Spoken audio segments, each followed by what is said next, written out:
Hello dear students, I am Sahana Prasad from Department of Commerce, Gopal Swami PU College, Mysore.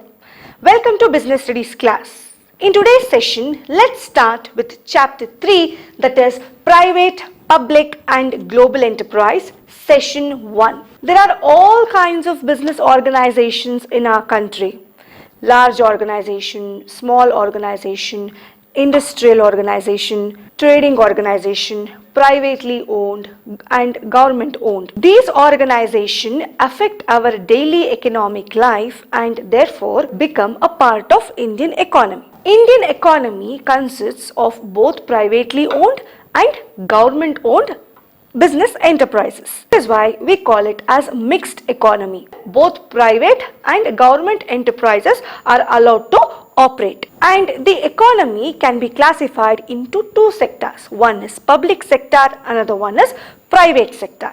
In this chart you can see Indian economy are classified into two types. One is public sector, another one is private sector.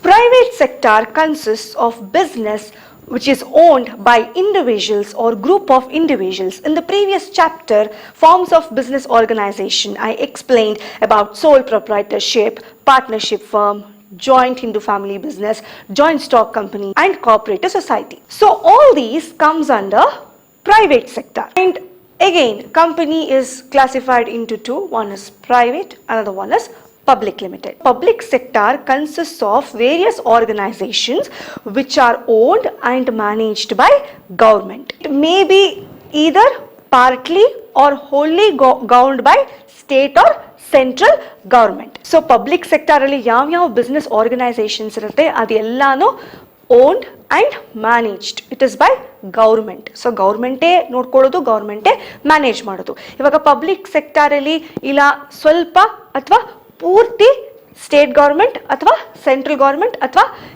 ಇಬ್ರು. ಇವಾಗ public sector ಏನಿದೆ ಅದು ಪೂರ್ತಿ state government ಇರುತ್ತೆ ಅಥವಾ central government ಇರುತ್ತೆ ಅಥವಾ ಸ್ವಲ್ಪ ಸ್ಟೇಟ್ ಸ್ವಲ್ಪ ಸೆಂಟ್ರಲ್ ಗೌರ್ಮೆಂಟ್ ಮ್ಯಾನೇಜ್ ಮಾಡ್ತಿರುತ್ತೆ. ಸೊ ಅದನ್ನ ನಾವು ಪಬ್ಲಿಕ್ ಸೆಕ್ಟರ್ ಎಂಟರ್ಪ್ರೈಸಸ್ ಅಂತ ಕರಿತೀವಿ. Now coming to the forms of organizing public sector enterprise, so government has a major role to play in forming public sector enterprises.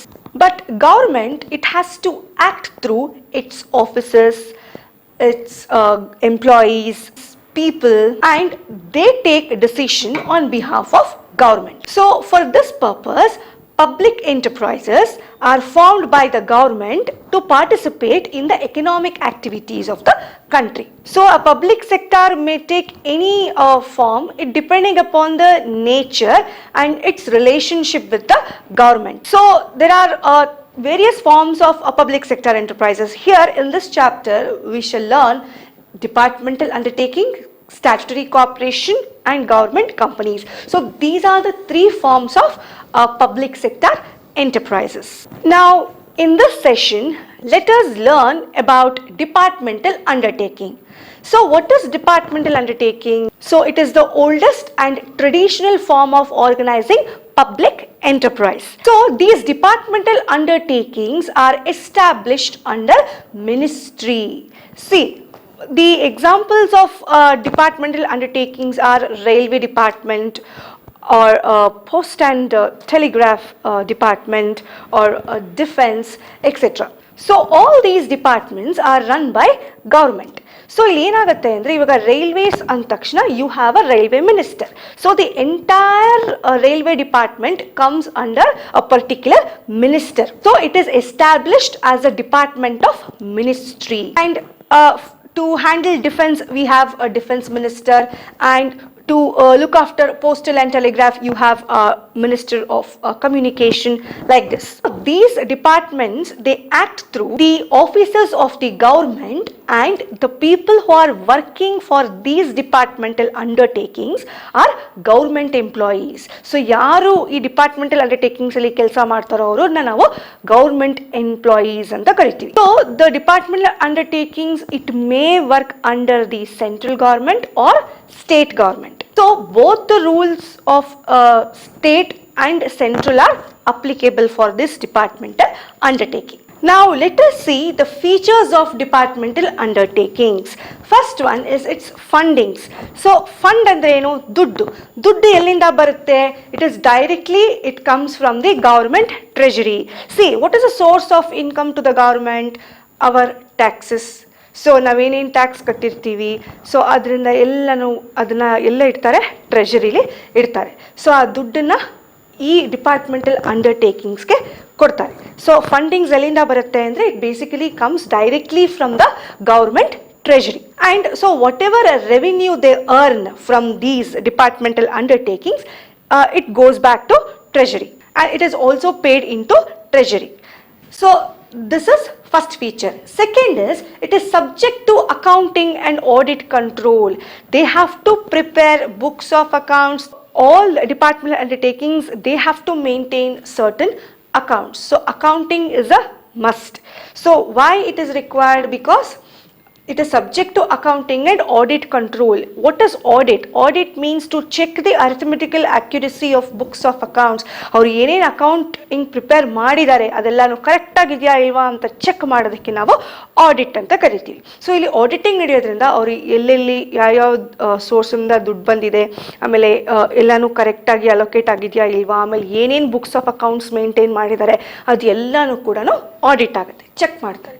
Next is the employees are government servants. So I already told you that the people who work for departmental undertakings are government employees. So they are government servants, and these departments are headed by IAS, that is Indian Administrative Service, and they are civil servants, and they are transferable from one ministry to another. So that is the employees are government service. So yaar head ಮಾಡ್ತಾರೆ? Who is the head? The IAS people. So the persons who have passed or cleared the IAS exam, so they are the one who is going to head these departments. So employees are government servants. Next is major subdivision of the government department. So the government department ಒಂದು major subdivision ಈ departmental undertaking. So it is a part of the government. Next is they are accountable to the ministry. So accountable means ಅವ್ರು ಏನು perform ಮಾಡಿದ್ದಾರೆ, ಎಷ್ಟು income ಬಂದಿದೆ, ಹೆಂಗೆ ಇದನ್ನು ನಡ್ಸ್ಕೊಂಡು ಹೋಗಿದ್ದಾರೆ, ಅದು ಎಲ್ಲನೂ they have to report to that particular ministry, that is to particular minister. So ಇವಾಗ ರೈಲ್ವೇಸ್ ಡಿಪಾರ್ಟ್ಮೆಂಟ್ ಹೆಂಗೆ ನಡ್ಕೊಂಡು ಹೋಗ್ತಾ ಇದೆ, ಎಷ್ಟು ಇನ್ಕಮ್ ಬಂದಿದೆ, ಹೆಂಗೆ ಕೆಲಸ ಮಾಡ್ತಾ ಇದ್ದಾರೆ, ಅದು ಎಲ್ಲನೂ ರಿಪೋರ್ಟು ಆ ರೈಲ್ವೆ ಮಿನಿಸ್ಟರ್ಗೆ ಅವರು ಒಪ್ಪಿಸ್ಬೇಕು. So that is why we call it as it is accountable to the ministry. So these are the features of departmental undertakings. Now let us see the merits, that is advantages of departmental undertakings. First one is it facilitates the parliament to exercise effective control over its operations.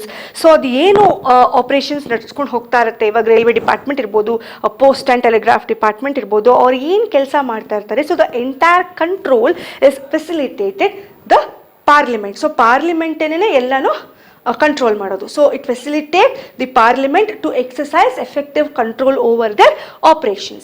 Next is it ensure high degree of public accountability.